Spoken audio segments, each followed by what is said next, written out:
This is James Mathers for the Digital Cinema Society at Cine Gear Expo 2022. I'm here with my friend Snehal Patel. We're in the Zeiss booth, and Snehal, we recently talked about the Radiance lenses, but what's new with your other products, and how about metadata? Well, metadata is, of course, getting way more advanced than ever before.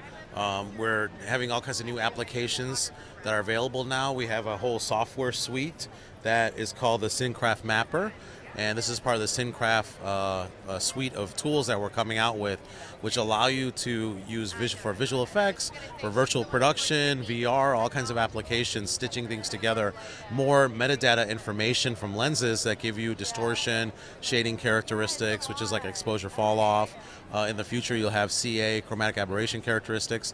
And not only do you have this for our smart lenses, which we do have a smart lens like a XD capable, extended data capable lens like the CP3 XD, then of course it makes the system a lot faster and easier. But you can also use our CinCraft Mapper with older legacy lenses, master primes, ultra primes, soon master anamorphics and cinema zooms, but also super speeds and T21s.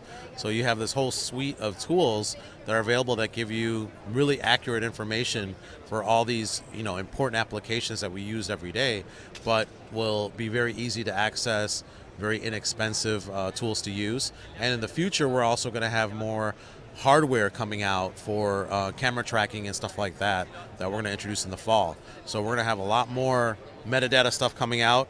What's really interesting about a lens like this, the CP3 XD, is that first of all, the CP3s are a high quality lens, and they're improved from the CP2s, and they perform really, really well. And people are rediscovering the quality level, especially with this new crop of larger sensor but less expensive cameras like Sony FX6, FX9, the C300, the new version from Canon, which is full frame.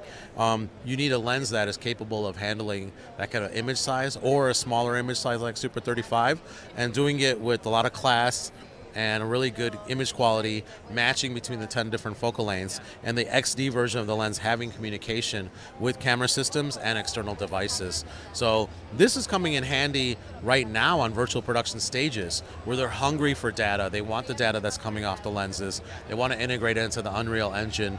They want to make sure that it's available in real time so you could affect the image in the background, knowing information about the lens.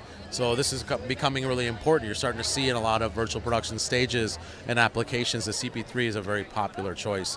So we would like to remind people about the capabilities of this lens at a very affordable price. And then also, in general, even if you don't get metadata from the lens, if you can get metadata from another way, like a lens motor system, like a C-Motion or Airy or a Preston wireless system, and you can get feedback from that, you can integrate that and again use that with the CinCraft Mapper. So as long as you have time-coded focus and iris marks, you can pretty much get all the information that you need to use it for compositing purposes, match moving, camera tracking, and all kinds of other purposes, which saves time and money in the long run, allows you to do more creative work, and just makes it a much better tool, So if you had, of course, the Supreme Prime Radiance lenses, they also have that metadata technology as well.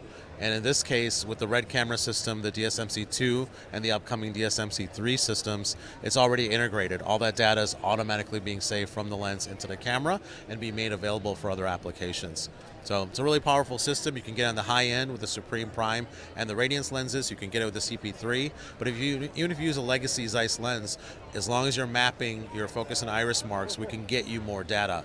So there's a new way for us to work together across, the whole history of Zeiss lenses for cinema, of which we have a lot. And of course, we have the cleaner version of the lens, which is the Supreme Prime. The only difference being that it doesn't have the blue flare characteristics of the Radiance, but has all the same looks, depth of field, and of course capabilities in Super 35 and full frame, now with the addition of the 15mm lens added to the line as well. It's not just primes, you also have zooms. Correct. So we already have zooms right now. Any future product will have metadata capabilities built in, but our cinema zooms are going to be mapped as well. So as long as you're using an encoder system of some kind, a wireless motor system, you'll be able to get that data afterwards if you want to. What about this one here? Yeah, and the lightweight zoom as well. So this is the 21 to 100 Super 35 lightweight zoom. It's a really fantastic zoom range at T29. A really great performer. Matches well with prime lenses like Ultra Primes, Supremes, Master Primes, lenses like that. Great for smaller format. So if you're shooting Super 35 size, it's a fantastic combo. And again, as long as you have a motor system on it that has an encoder, you can actually get the metadata for this lens as well. Thank you so much. Yeah, thank you. Thanks for stopping by. Always great to see Digital Cinema Society, and we'll see you at the next trade show. Thanks.